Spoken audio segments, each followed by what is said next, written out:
అందరికీ నమస్కారం. AP United front వివిధ పార్టీలతోటి ఏర్పాటు చేసిన విషయాన్ని ఇప్పుడే మీరందరూ కూడా గమనించారు.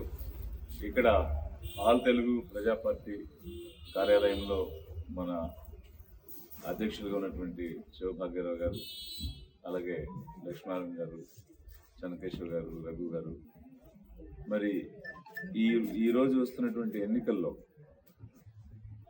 2 రాష్ట్ర స్థాయి పార్టీలు, 2 జాతీయ పార్టీలు, ఈ 4 కూడా 2 కుటుంబాలే నడిపిస్తున్న క్రమాన్ని మనం చూస్తూ ఉన్నాము.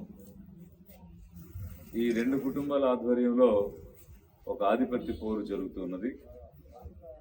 మరి ఈ 2 కుటుంబాల మధ్య ఆధిపత్యం కోసం చేసే ఈ పోరాటం రాష్ట్ర ప్రజలకు ఏ విధంగా మేలు జరుగుతుంది, ఏ విధంగా అది ప్రయోజనకరంగా ఉంటుంది, ఎవరు అధికారంలో ఉండాలి, ఎవరు అది ఎలా చేజిక్కించుకోవాలి అన్న ఆలోచనలతోనే నడుస్తున్న క్రమం స్పష్టంగా కనిపిస్తుంది.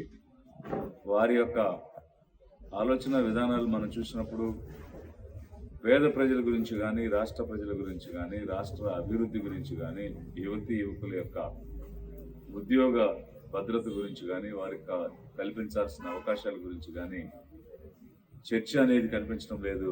కేవలం ఏ రకమైనటువంటి తాయిలాలు ప్రకటించి, ఏ విధంగా మభ్యపెట్టి ఓట్లు సంపాదించి ధనాన్ని వెదజల్లి అధికారం చేజిక్కించుకోవాలన్నదే ఈ ప్రధాన పక్షాలన్నీ కూడా చేస్తున్నటువంటి ప్రయత్నం.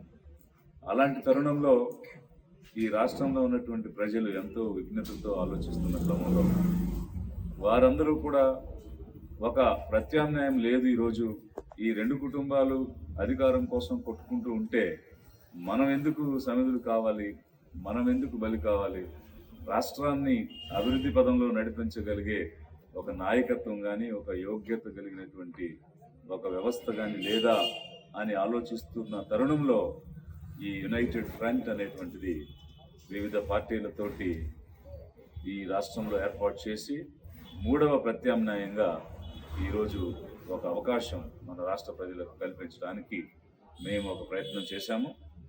సో అందులో భాగంగా వారు కోరుకునే, రాష్ట్ర ప్రజలు కోరుకునేటువంటి ఒక స్వచ్ఛమైన, సరళమైన, ప్రత్యామ్నాయంతో కూడినటువంటి నాయకత్వాన్ని అందించి రాష్ట్రాన్ని ప్రగతి పదంలో నడిపించడానికి కావలసినటువంటి ఒక నిర్దిష్టమైనటువంటి ప్రణాళికలు చేసి స్పష్టమైనటువంటి, పటిష్టమైనటువంటి చర్యలతో ముందుకు నడపడానికి మేమంతా సిద్ధపడి వచ్చున్నాము. కాబట్టి ఇక్కడ బాపట్ల అసెంబ్లీ నియోజకవర్గం నుంచి ఈ యునైటెడ్ ఫ్రంట్లో భాగస్వామి అయినటువంటి గౌరవనీయ శివభాగ్యరావు గారు అసెంబ్లీకి అభ్యర్థిగా నిలబడుతూ ఉన్నారు. మరి మేమందరం కూడా సంపూర్ణంగా వారిని బలపరుస్తూ, వారికి కావాల్సినటువంటి అన్ని రకాల మద్దతులు ఇస్తూ గెలిపించే దిశగా మేమంతా కూడా మనవి చేస్తూ ఉన్నాము, మేమంతా కూడా పనిచేస్తూ ఉన్నాము.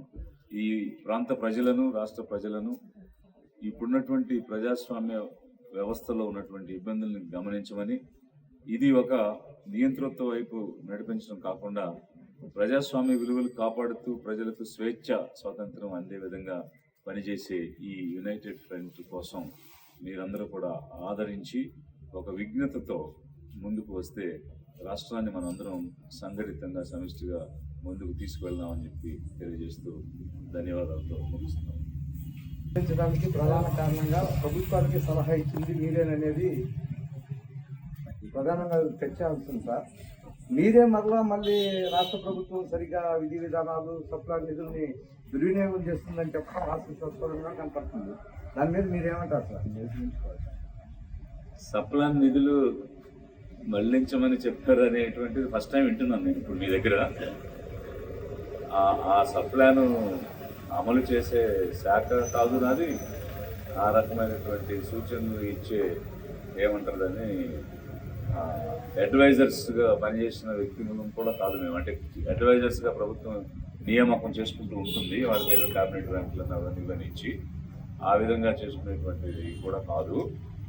అయితే దానికి భిన్నంగా ఈ షెడ్యూల్ కాస్ట్ కానీ, షెడ్యూల్ ట్రైబ్స్ కానీ, బ్యాక్వర్డ్ క్లాసెస్ కానీ, మైనారిటీస్ కానీ ఎవరి జనాభా నిష్పత్తి ప్రకారం బడ్జెట్లో వారి వాటా నిధులు వారికి కేటాయించి మౌలిక వసతుల కల్పన దగ్గర నుంచి స్వయం ఉపాధి వరకు ఈ నిధులు వెచ్చించాలి అని నిరంతరంగా మాట్లాడి పోట్లాడి వాటి కోసం పనిచేసినటువంటి పరిస్థితి ఉంది. ఆ విధంగా గతంలో కూడా ఆ విధంగా పనిచేయడం జరిగింది. ఈరోజు 2.5 లక్షల కోట్ల నిధులు బడ్జెట్ ఒక్కొక్క సంవత్సరం ప్రవేశపెడుతున్నారు. గత 10 సంవత్సరాలుగా 25 లక్షల కోట్లు ఇచ్చుంటే షెడ్యూల్ కాస్ట్కి షెడ్యూల్ ట్రైబ్స్కి కలిపి 6 లక్షల కోట్లు ఈ జనాభా కోసం ఖర్చు పెట్టి ఉండాలి. మైనారిటీస్కి 1,02,000 కోట్లు 20,000 కోట్లు ఖర్చు పెట్టి ఉండాలి. బ్యాక్వర్డ్ క్లాసెస్కి కనీసం 12 లక్షల కోట్లు ఖర్చు పెట్టి ఉండాలి. కానీ ఆ రూపంలో ఎక్కడ ఖర్చు పెట్టకుండా ఈరోజు మేము పాదయాత్ర చేస్తే ఇక్కడ కూడా వచ్చిన బాపట్లకి ఇదే వీధుల్లో నడిచాను. మన పేద ప్రజలు నివసించే కాలనీలకు వెళ్ళాను. ఎక్కడ కూడా కనీసం సిమెంట్ రోడ్లు కూడా ఈ పేద ప్రజలు నివసించే ప్రాంతంలో వేయలేదు. మచ్చుకి అక్కడొకటి వేసి మిగిలినన్ని కూడా గాలికి వదిలిన పరిస్థితి ఉంది. డ్రైనేజీలు అనేటువంటివి లేవు, ఉన్నవి కూడా పరిశుభ్రంగా ఉంచడం అనేది లేదు. కమ్యూనిటీ హాల్స్ లేవు, లైబ్రరీస్ లేవు, చివరికి శ్మశాన వాటికలు కూడా ఎస్సీలకు ఇవ్వలేదు. అవి సబ్ ప్లాన్ నిధుల్లో ఖచ్చితంగా భూమి లేకపోతే కొనివ్వాలి, ఆ పని కూడా చేయలేదు అనేటువంటిది నా పాదయాత్రలో స్పష్టంగా గ్రామాన వచ్చింది. వాటన్నిటిని పరిగణలోకి తీసుకునే మేము మా యొక్క ఒక డిక్లరేషన్ కూడా ప్రకటించాం. అందులో 20,000 కోట్ల నిధులు ప్రతి సంవత్సరం బడ్జెట్లో పెట్టి కేవలం గ్రామీణ ప్రాంతంలో మౌలిక వసతుల కల్పన కోసం చేయమని, ఎస్సీ ఎస్టీ హ్యాబిటేషన్స్ అయితే శాచ్యురేషన్ బేసిస్ మీద ఈ సిమెంట్ రోడ్లు, డ్రైనేజీలు, శ్మశాన వాటికలు కల్పించాలని మా లిబరేషన్ కాంగ్రెస్ పార్టీ యొక్క డిక్లరేషన్ కూడా తీసుకురావడం జరిగింది.